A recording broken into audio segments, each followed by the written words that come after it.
गुरुदेव, आपके चरणों में अनंत कोटि प्रणाम।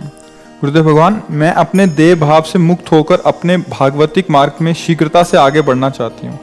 इसके लिए मैं जल्द से जल्द क्या करूँ? नाम जप। अपनी स्मृति को नाम में ऐसे लगाओ कि कोई भी वस्तु मिले, व्यक्ति मिले, स्थान मिले, दुख मिले, सुख मिले, नाम न छूट पाए। कल के सत्संग में यही सुबह कहा था कि अगर आप भगवान को भगवान समझते हैं, भगवान के नाम को भगवान से बढ़कर मानते हैं, तो फिर कोई वस्तु मिल जाती तो भगवान को कैसे भूल जाते हैं? कोई व्यक्ति मिल जाता, कोई भोग मिल जाता, कोई विषय मिल जाता है, तो एक तरफ भगवान की याद है, एक तरफ वो विषय, आप भगवान की याद भूल जाते हो, विषय स्वीकार करते, तो हुआ ना भगवान से बड़ा विषय तुम्हारी दृष्टि में।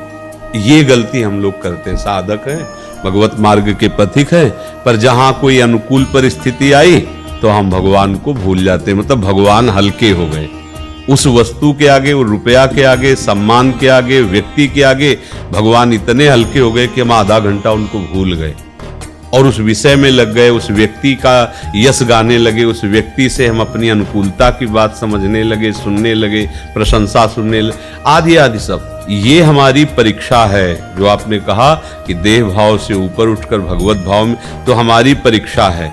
अगर आप ये जानते हो कि प्रभु सबसे श्रेष्ठ हैं और प्रभु का नाम तो प्रभु से भी श्रेष्ठ है, तो उनसे बढ़कर जब कोई वस्तु नहीं, तो संसार का कोई भी पद मिले, वस्तु मिले, व्यक्ति मिले, स्थान मिले, तो उसकी बात यह है कि भगवान का विस्मरण नहीं होना चाहिए। अगर हो रहा है तो वस्तु अधिक हुई ना, बल हम कह रहे कृष्ण कृष्ण कृष्ण, और किसी ने हमें कोई सामग्री दी, अब हम कृष्ण भूल गए, अब उस सामग्री का ध्यान करने लगे, हाँ बहुत सुंदर स्वादिष्ट, तो मतलब श्री कृष्ण नाम से भी बढ़कर वो वस्तु हुई कि नहीं हुई? तो ये तो हमारी बहुत बड़ी मूढ़ता है। प्रभु के समान जब कोई नहीं हो सकता, तो प्रभु से बढ़कर कोई कैसे हो सकता है? पर हम लोग कहते हैं अपने को साधक, भजन करने वाले, उपासक, लेकिन अपने प्रभु को प्रभु की जगह नहीं रखते, प्रभु को विषय से भी छोटा समझ लेते हैं। आप देख लीजिए, हमारी बात को अच्छे से समझिए। प्रभु को रुपये से भी छोटा समझ लेते हैं। प्रभु को कोई अनुकूल हमारी प्रशंसा कर दे या कोई हमें गाली दे दे, तो हम अपने सम्मान अपमान से भी छोटा प्रभु को समझ, भूल गए प्रभु को। अपमान बड़ा हो गया, सम्मान बड़ा हो गया। ये बात अंदर से देखना चाहिए उपासक को। तदर्पिता अखिलाचारिता तद विस्मरणेन परम व्याकुलते। यदि प्रभु का विस्मरण छूट गया तो क्यों छूटा?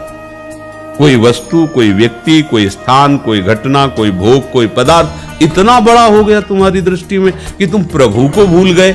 मतलब अभी तुम भगत नहीं हो, अभी विषय के गुलाम हो। संसार का महत्व है, केवल बातें हम कर रहे हैं कि प्रभु हमारे जीवन धन, प्रभु का नाम हमारा सर्वस्व। ऐसा कहाँ है?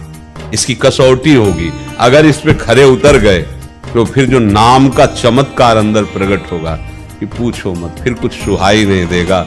नाम का चमत्कार है रूप।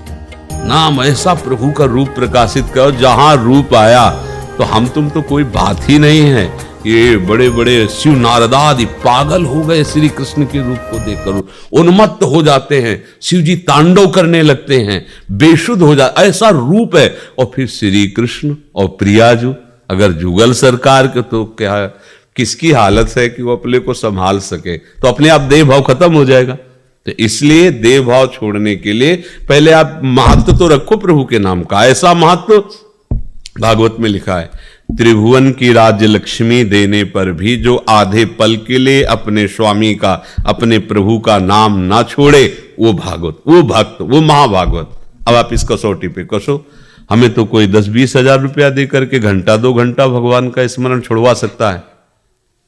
वो अपनी बातें, अपनी सेवा, अपने ऐसे, और क्योंकि वो 20 हजार रुपया देगा। अब आप सोचो, हम चंद रुपए में अपने प्रभु को छोड़ दिए, ऐसा कैसे हो गया?